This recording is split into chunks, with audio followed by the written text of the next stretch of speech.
Bonjour à tous et bienvenue dans le Magasin sur Radio Sensation, votre émission d'actualité locale dans le département. Et aujourd'hui, une émission consacrée aux missions locales et à l'insertion professionnelle des jeunes. Je reçois Isabelle Perdereau. Bonjour. Bonjour Quentin, merci beaucoup de me recevoir. Moi, je suis ravie toujours de venir à votre radio parce que c'est toujours un plaisir de discuter sur des sujets qui sont importants pour notre territoire. Alors Isabelle Perdereau, vous êtes vice-présidente de l'Association régionale des missions locales d'Île-de-France et la présidente de la mission locale des Trois-Vallées dans l'Essonne, une mission locale qui travaille dur si l'on en croit les chiffres que vous nous avez fournis pour aider les jeunes donc à s'insérer dans le monde du travail. En 2022, ce sont 2955 jeunes qui ont été accompagnés par la mission locale des Trois-Vallées et donc 1662 contrats de travail signés, preuve donc que les jeunes de votre zone géographique connaissent la mission locale et en ont besoin aussi. Alors, on va surtout vers les jeunes, parce que c'est ça qui est important. On n'est jamais assez connu. Le but, c'est vraiment de faire de la communication, d'aller sur les réseaux sociaux, d'aller même sur des réseaux sociaux comme TikTok, parce que c'est là où sont les jeunes. Donc, ce que l'on veut, c'est que Mission Locale, dès qu'un jeune a une difficulté, soit d'orientation, soit même dans sa scolarité, ou soit même quand il arrive à l'université et que ça ne lui convient pas, c'est de savoir qu'il peut y avoir un accompagnement et voilà. Et donc la mission locale des Trois-Vallées, 70 communes, 7 EPCI. Alors pour vulgariser le vocabulaire, c'est 7 intercommunalités sur lesquelles en fait on a 7 antennes de façon à permettre aux jeunes sur des territoires ruraux de pouvoir se déplacer facilement à la mission locale. C'est important, vous connaissez comme moi que parfois les 3-4 km à faire avant la gare, ça peut être compliqué. Parfois pour certains jeunes, effectivement. Vous exercez donc sur 70 communes, c'est un réseau très vaste. Comment est-ce que vous faites pour justement aller chercher ces jeunes? On sait qu'il y a énormément de missions locales qui ont du mal, justement. Quelle est la stratégie pour vous pour avoir ces justement 3000 jeunes accompagnés? Alors on travaille avec des partenaires. Déjà, on essaye de rentrer dans les lycées parce qu'on s'aperçoit qu'on a une mission là-dessus sur parer à l'échec scolaire et surtout la déscolarisation. Donc en fait, ce qu'on veut, c'est aller avant, en amont. Et on a passé par exemple une convention avec le lycée Timbaud de Brétigny sur lequel on travaille avec le proviseur et dès qu'un jeune est en difficulté, on le récupère à la mission locale, il ne perd pas son statut de lycéen et il fait des stages sur son projet, sur vraiment ce qui pêche au lycée. Et finalement, on s'aperçoit qu'il y a des jeunes qui repartent au lycée et que c'est un intermède, on les suit parce que parfois après le lycée, il faudra faire un projet professionnel. Et donc, voilà, on essaye d'aller vraiment là où ils sont. Alors après, on essaye aussi d'aller chez les partenaires, les familles aussi, les jeunes entre eux, qui se disent bon, voilà, moi j'ai envie de faire quelque chose de ma vie, donc la mission locale, elle est appropriée là-dessus.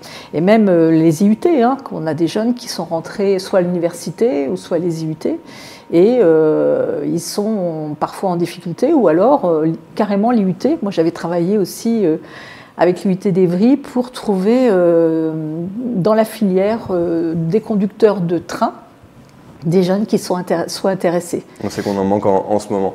Si on regarde les chiffres, au 4e trimestre de 2022, le taux de chômage des 15-24 ans était de 16,9% en France selon l'INSEE. Qu'est-ce que ce chiffre vous inspire ?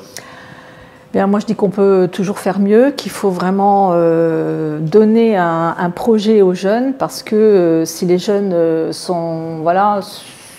hésitent, savent pas où aller, c'est aussi une difficulté de notre génération. Je pense qu'on n'a pas assez finalement accompagné nos jeunes, que ce soit dans la scolarisation, mais aussi qu'ils puissent se projeter.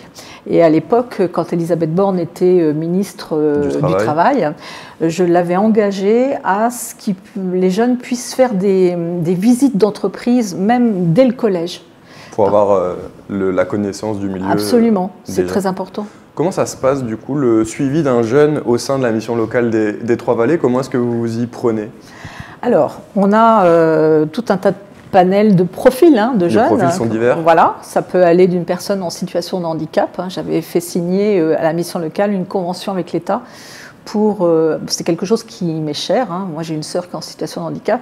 Donc, pour accompagner ce public, et quand on accompagne ce public, on accompagne aussi les familles. C'est important.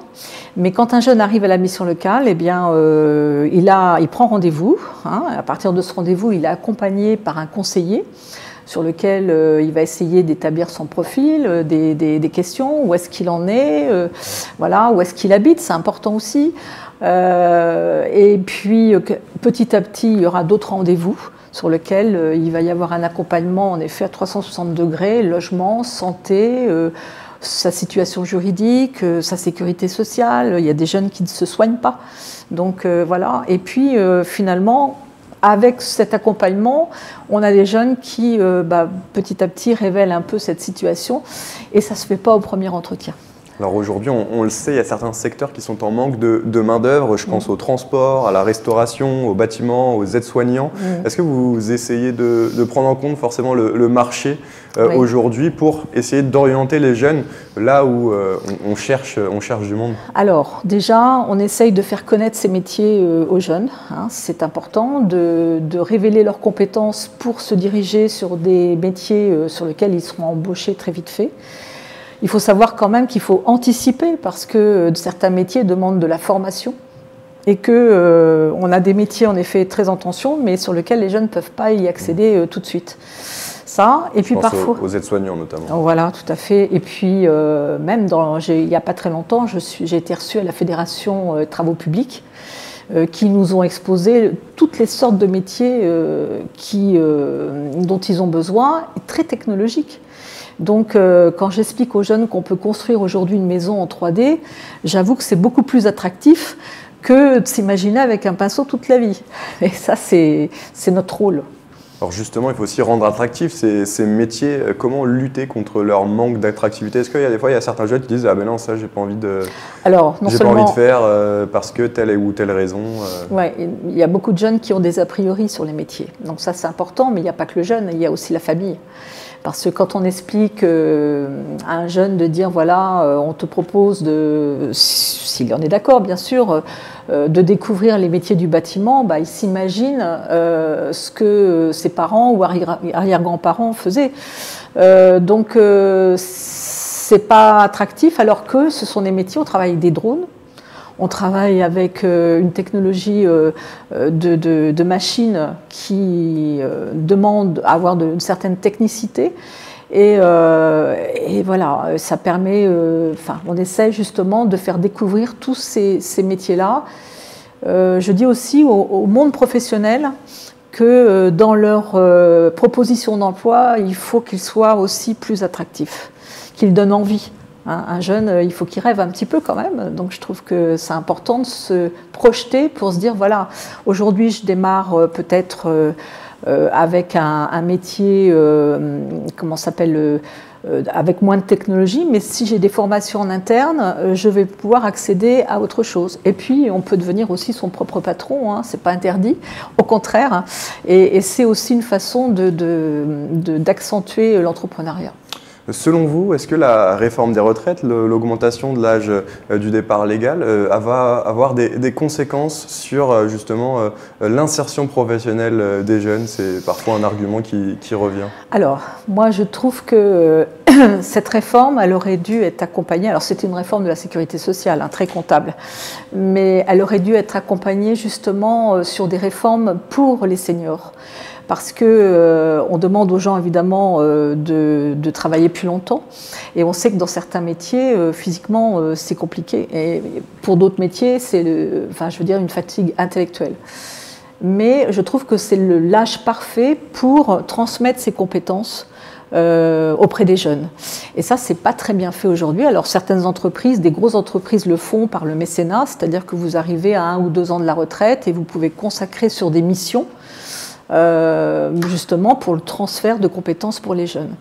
Il y a tout un travail, je pense, de propositions à faire aujourd'hui. Bon, je sais que certaines lois de travail vont arriver, mais j'espère que le gouvernement va se pencher sur ça, parce que si les gens si la population ne souhaite pas travailler plus longtemps, c'est qu'il y a aussi des causes.